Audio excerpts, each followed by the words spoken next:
Good evening. How is everyone doing? Two. I'd like to take the time and welcome you to another Morning Glory Apostolic Prophetic Center video. And today's topic is the farther your distance, the closer you are. The farther your distance is, closer you are. We will be in Matthew chapter 14. I think we'll start down by verses 22 and go from there. Taking me a little nap here and there. And, oftentimes God speaks to my spirit when I'm in a place of peace, a place of comfort, or a place of just uh, enjoying fellowship with Him. And this particular scripture came to mind because that's when He has been dealing with me about some of the people that, actually that view our messages in its entirety and get the full message of what God is trying to do. So many of you, God says, is feeling distance. You're feeling distance from your children. You're feeling distant from your mate. You're feeling distant from your job. You're even feeling distant from God. Y'all feeling it now, not me now, because that's why I get the message. I already beat through stuff like that. So I said, my life oftentimes mirror what people going through. And we're going to teach that also when we get back into sonship. Um, some of you feel like you can't hear God. Some of you questioning God. So you got a distance in God. So he gave me the word and he said, teach him this and tell him the farther your distance, the closer you are. And for many of you, it doesn't make sense because when you think of being closer, you look at being shortened in the distance, not longer in the distance. And for many of you, it's because you don't understand the relationship God is trying to get in you, not through your jobs, not through your business, not through your money, not through your mates, not through your education. It's through you. So we go to this Matthew 14 and we start at verse 22. It says, immediately Jesus made his disciples get into the boat and go before him to the other side while he sent the multitudes away. And when he had sent the multitudes away, he went up on the mountain by himself to pray. Now, when evening come, he was alone there. But the boat was now in the middle of the sea, tossed by the wave, for the wind was contrary. So here we see the word immediate. Immediate means there's no time. And see, a lot of y'all are trying to do things according to set time. Ain't no time. So whatever you got timed out, kill it now. Because for many of you, when you set time, you trying to tell God, this is where I want this to happen. This when I want this to happen. If it don't happen then some of y'all, well, God don't love me. God don't want me to be happy. That means you don't have a relationship with God. Because if you had a relationship with God, you wouldn't put time limits on anything that you said you love. Because if it's meant for you, it's not going anywhere. So he said immediately. But what happened prior to why Christ sent them away in a boat? See, prior to that, if we go look at just touch on it little bit of that. Prior to that, we see John the Baptist's head got cut off. Prior to that, we seen when Jesus heard about it, Jesus left. See, prior to that, Jesus fed the 5,000. So what we see, all hell was breaking loose prior to Jesus said immediately he sent the disciples away. See, sometimes God allow y'all to experience things not for the sake of showing you who he is, but to see how you handle problems. John the Baptist's head cut off, feeding 5,000. So what do you do when the woman don't that you want don't want you? What do you do when the man you want don't want you? What do you do when the money you had set aside, God said, I want that? What do you do? Do you ah, immediately do what God asks? Or do you sit down and weigh your options? See, it says he sent the disciples to the other side. He said, go before me, which means I'm coming, I'm going to get there, but I got to give you time to think about what you did experience. And sometimes it was because God doesn't want us to be exposed to too many people too quick. See,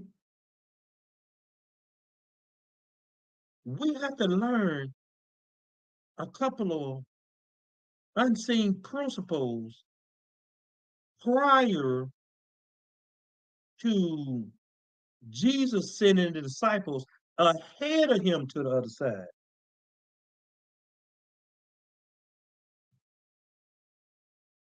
And one of those principles is using things wisely. Another thing is that God got unlimited resources. The third thing, don't waste what God gives you.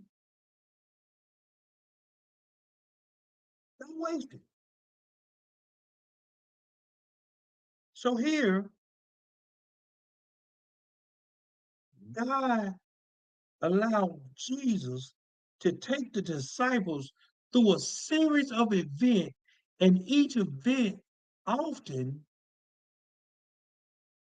it often exposed them to certain ways of life that they would have to overcome before they know who they are in Christ. So here we see that he had to leave the area quickly. And he said, I'm a deal with the multitude, and you just go over there. I'm coming. All right. And when Jesus got rid of the multitudes, he went up on the mountain. Now, this is why we understand the farther your distance, the closer you are. See, it said Jesus went up to the mountain by himself to pray, but he sent his disciples in a boat going to the other side. So as Christ goes up, He sends you farther out. The problem is the reason a lot of you don't know you being elevated is because you can't see yourself past what you have now. You value it too much. Some of you value your relationship with your booze more than you value a relationship with God.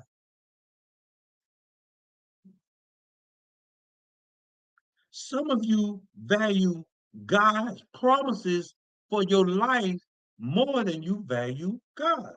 Some of you value your finances in your life more than you value God's obedience and instruction in how to handle the finances. So thereby, you can't tell when God is trying to raise you up to send you out because you can't leave what you become accustomed to.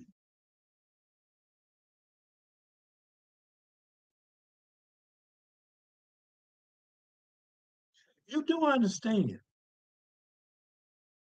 that the number one reason that a lot of you are like these disciples in a storm in your life is because now fear has set in and you don't understand what to do, how to do it.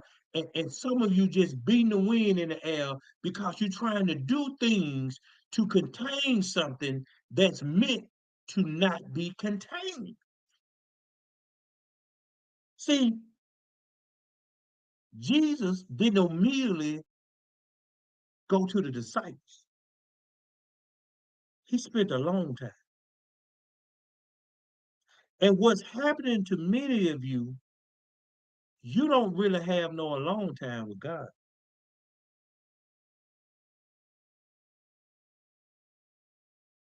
You got to understand, and I'm telling you from experience, when you get to a certain level of ministry, you got to increase your peace, your position, and your momentum. Peace, see, and momentum. Because the crowd is coming, but you got to know how to handle a crowd. At any given time, this phone may go off. Might be a text message, might be a call, it might be mama, it might, it just ring while I'm on there. It might be other people I'm helping at any given time. But because of my relationship with God, I can look at a phone and he said, don't answer it. I don't answer it. I look at the phone. He say, answer it. I answer it.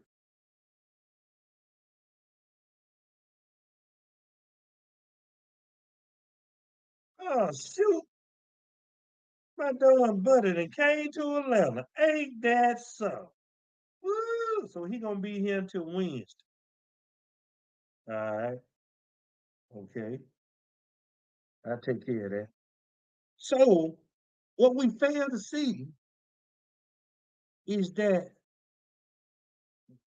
when it's time for you to move forward,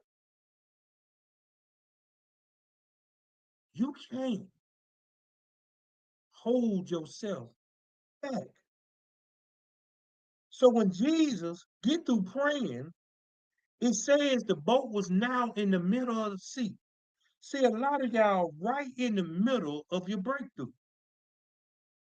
But right before you break through, you have to break out. See, in the Sea of Galilee where they was, it was well known for sudden storms. The reason a lot of you are so perplexed right now is because the storm that you in, you never experienced before. And what y'all trying to do, you trying to batten down the hatches on things should be throwing overboard, like your attitude, like your way of life, like what you think a man or a woman should be, like what you think how you should handle people, places, and things. See, it said the boat was in the middle of the sea, and the boat was tossed by the wave, for the wind was contrary. So Jesus wasn't in the boat, which means he's trying to say, let me see, can they handle what they go through with what I already put into them? Because they already seen the miraculous. They already seen this. They already seen that. I taught them. They know what to do. Let me see what they gonna do. The wind was contrary, but the boat was familiar.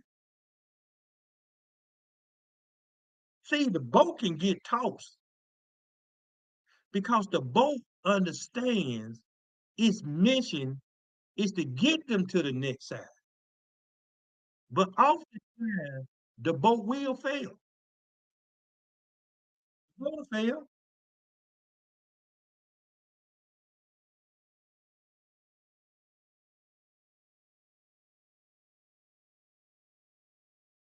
For these heathen here, evil. So here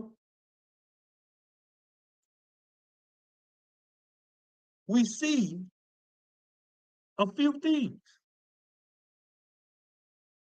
They wasn't prepared for what happened, but they knew something was going to happen because these were fishermen. See, you understand what you were in, but when what you were in don't do how you wanted to do, you become contrary to the situation instead of examining the situation.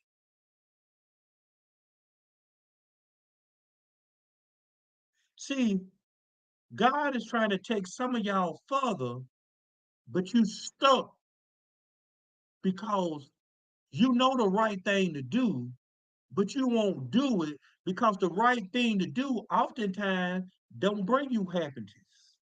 Oftentimes it don't bring you a blessing. Oftentimes it don't soothe your heart because you got to understand the whole premise of this Christian religion is built on giving up what I love. It's built on giving up what you love. It's built on not having value for what you value. So God had to give up his son, his thing of value, in order for in order for us to go farther because we was in the storm. Because them Ten Commandments, if them Ten Commandments was in effect like they did, like they was back then, you wouldn't even hear my voice. We wouldn't even be seeing it. We'd all be dead.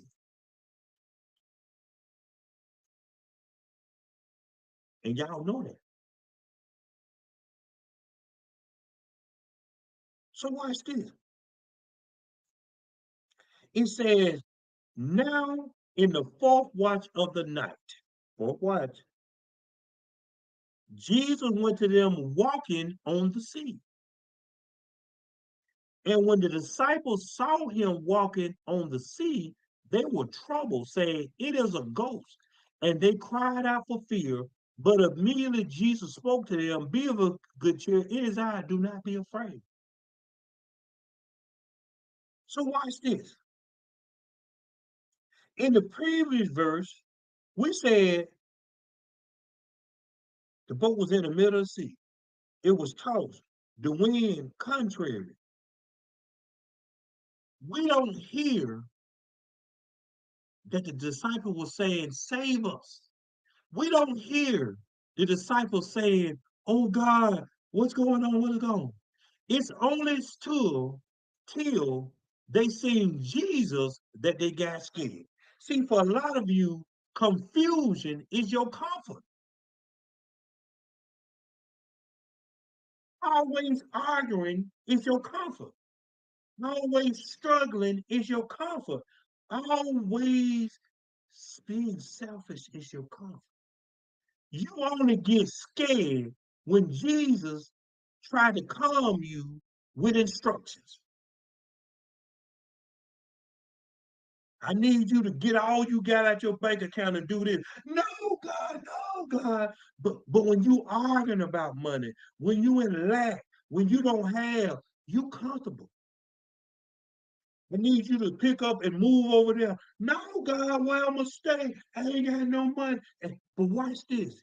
Everybody trying to time God's instructions. Well, no, God, I need to get married by this time. I need to get divorced by this time. I need to move in by this time. I need to be married. But suppose God gave you instruction. You can get married 3 years from now. God, y'all get it. You see that? The disciples didn't complain until they heard the voice of God, i.e., Christ.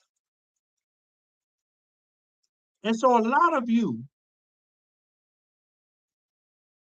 like what you're going through because you don't understand that you're living in a life of chaos.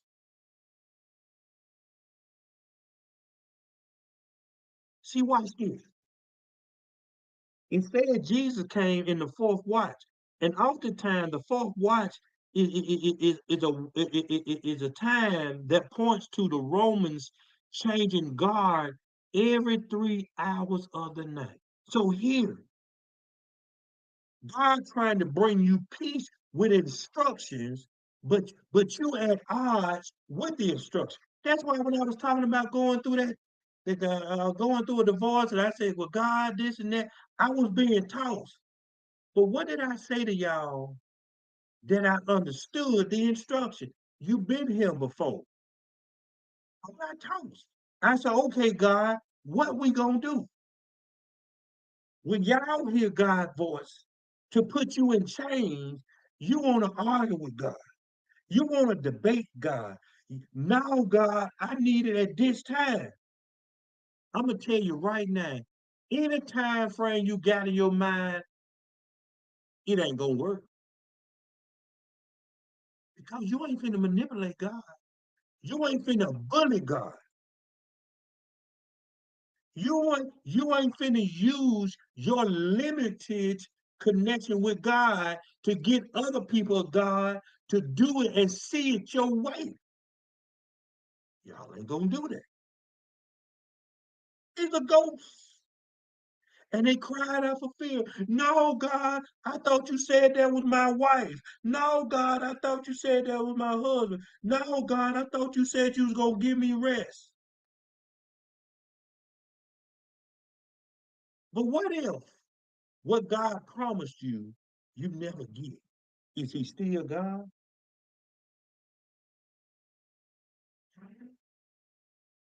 Is he still God? See, a lot of you just into God for what he promised you. But you haven't prayed and said, well, what am I gonna do if God don't give it to me? I ain't got no value.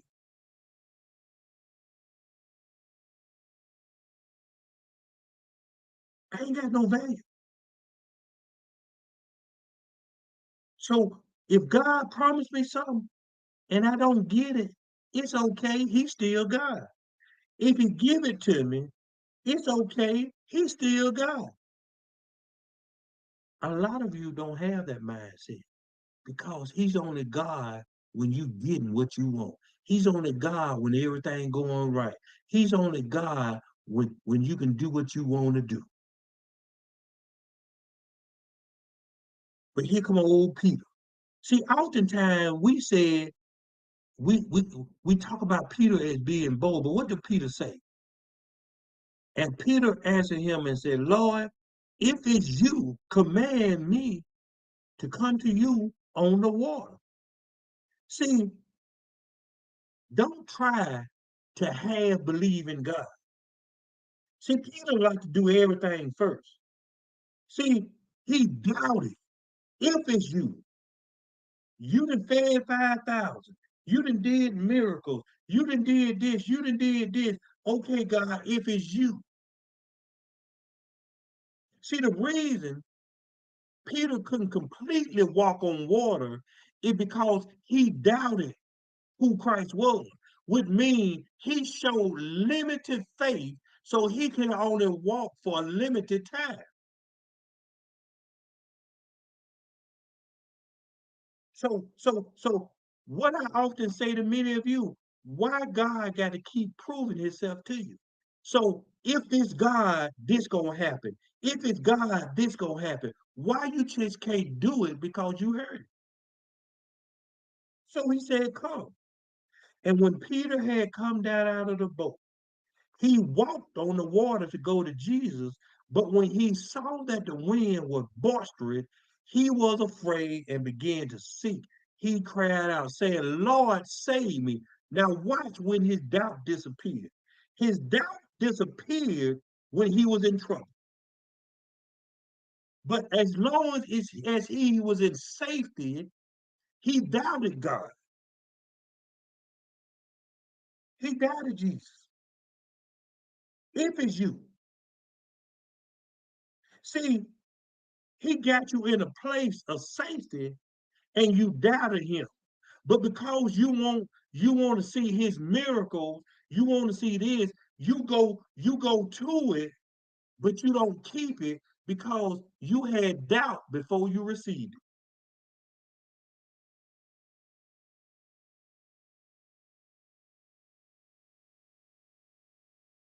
The wind was boisterous. That means that he was a scared of drowning. See, some of y'all scared of losing your job. You scared of losing your boo thing. You scared of not being married. You scared of raising a child alone. You have no faith in God because you shouldn't have value of nothing. See, y'all don't understand when it said for God so loved the world, he gave his only son. He didn't make number one Jesus. That means he had to disconnect spiritually what he was connected to spiritually in order to spiritually save us. But we want to hear everything in the flesh. But we want to play like we walking in the spirit. So he cried out. So now